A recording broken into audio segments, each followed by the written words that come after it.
Ya, bagaimana kita bisa memanfaatkan maksimal hubungan Indonesia-China ini agar Indonesia ya bisa lebih diuntungkan daripada China gitu. Saya ke Pak Nasi lagi, Pak Nasi. Anda masih memiliki kritik tampaknya tadi yang diungkapkan pada saat kita break.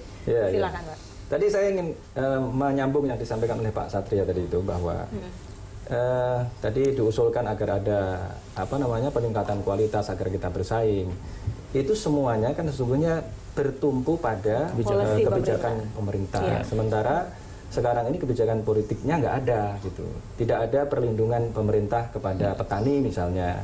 Yang kemarin ini harga bawang di Brebes, di Tegal, di tempat saya, harga tebu hari ini misalnya itu sangat tidak kompetitif. Gimana mau kompetitif? Harganya Rp300 sekarang yang tebu itu.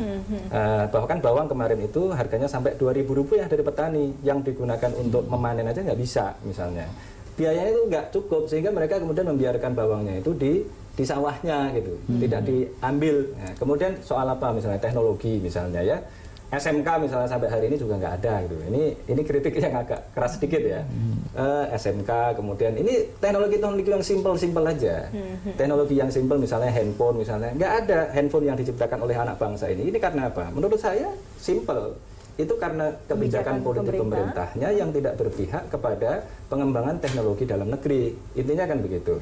Nah, ini sangat berbeda dengan yang disampaikan oleh Bung Karno lagi misalnya. Ini karena yang berkuasa ini adalah partainya Mbak Eva Sundari. Bung Karno mengatakan bahwa jangan sampai anak bangsa ini menjadi kuli di negeri sendiri. Menurut saya yang terjadi sekarang ini lebih parah lagi. Karena anak bangsa ini menjadi pengangguran di negerinya sendiri, ya. Kemudian yang bekerja di sini adalah orang-orang asing tadi itu. Nah, ini kan sesuatu yang sangat ironis ya. Jadi menurut saya persoalan ini perlu dilihat secara komprehensif. Nah, tadi itu ada kebijakan-kebijakan politik yang real yang bisa digunakan sebagai basis bagi pelaksanaan program-program nawacita dan lain sebagainya. Dan sebenarnya saya dulu agak berharap itu dan saya tulis ini bisa dibaca di media. Program revolusi mental itu, gagasan tentang revolusi mental itu termasuk tadi itu yang dikatakan oleh Pak Makarim itu adalah sebuah ide sebenarnya.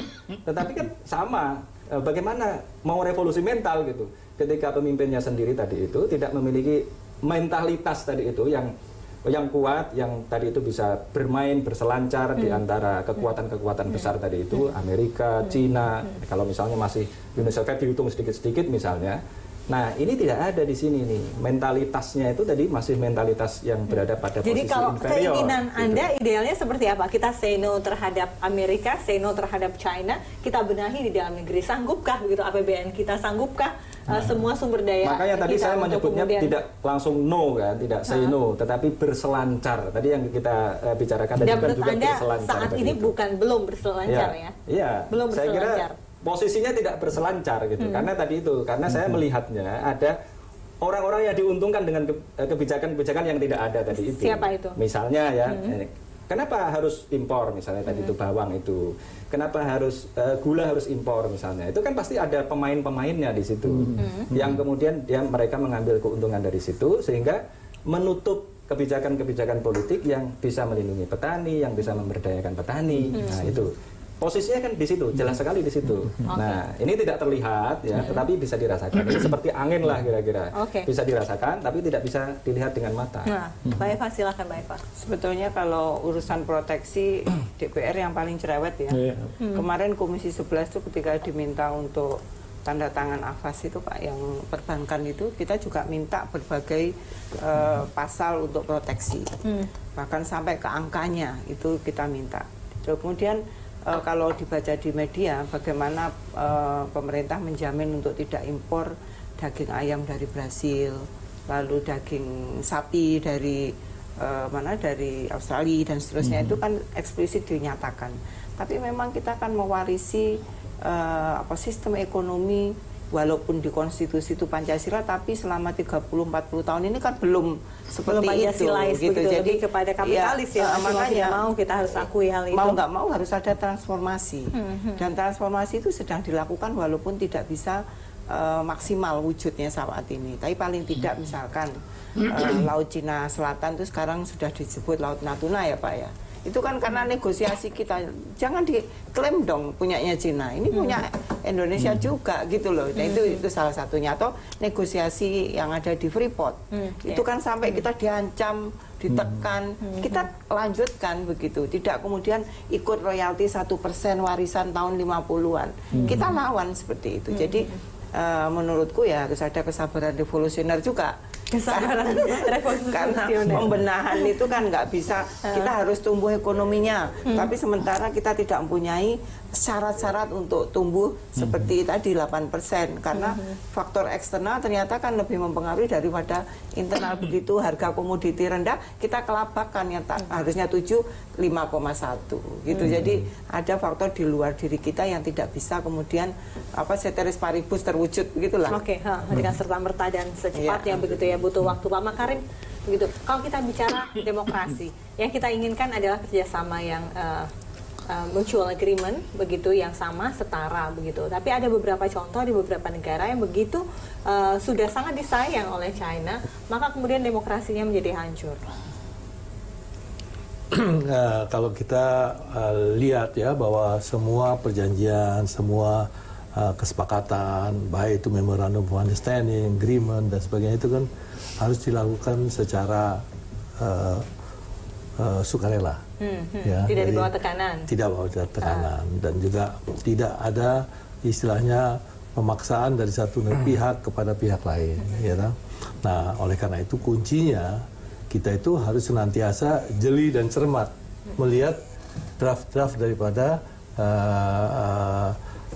nota-nota kerjasama tadi, ya, apapun bentuknya. Kalau dalam nota kerjasama, dalam MOU dan lain sebagainya, memang semuanya menjadi indah, semuanya menjadi ideal, begitu. Tapi fakta di lapangannya tidak. Anda melihat hal ini dikarenakan apa ya? Apa memang posisi kita masih belum sepowerful China, begitu? Jadi wajar-wajar saja, bahkan Amerika saja mau tidak mau takluk dengan China, sementara kita apalah begitu. Jadi begini ya, bahwa kalau suatu kerjasama atau kesepakatan itu merupakan kesepakatan yang baik ya, maka itu tidak hanya merupakan kesepakatan di alam konsep, ya, tapi juga di alam empirisnya pelaksanaannya, ya, pelaksanaan daripada itu.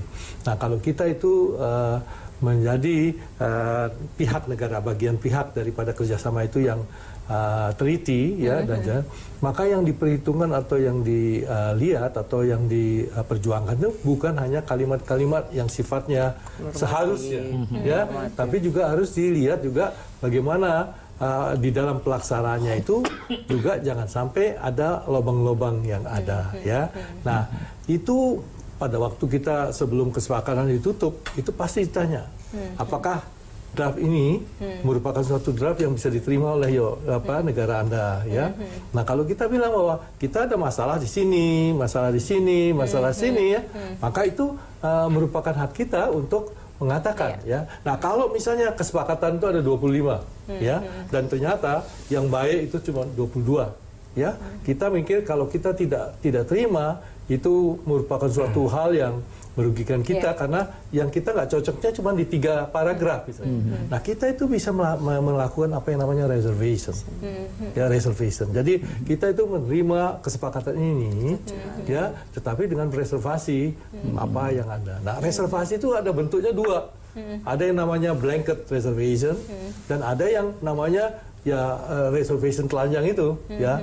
Nah, kalau yang reservation telanjang itu kita bahwa paragraf ini tidak sesuai karena ini bertentangan dengan aturan internasional atau apa. Tapi ada juga yang blanket reservation, yaitu mengatakan bahwa kita bisa terima draft ini sepanjang itu tidak bertentangan dengan peraturan dan perundang-undangan nasional yang berlaku di Indonesia. Yang seperti berlaku, itu, ya. Oke. Dan apapun itu kerjasamanya, begitu itu kemudian nanti bisa dirundingkan kembali atau dinegosiasikan, begitu ya, berdasarkan kebutuhan DPR. Itu gunanya legislatif, begitu ya. Nanti kita kembali lagi, kita belum bicara soal jalur sutra, ya. Seperti itu kita akan membahasnya setelah kita bersama kami.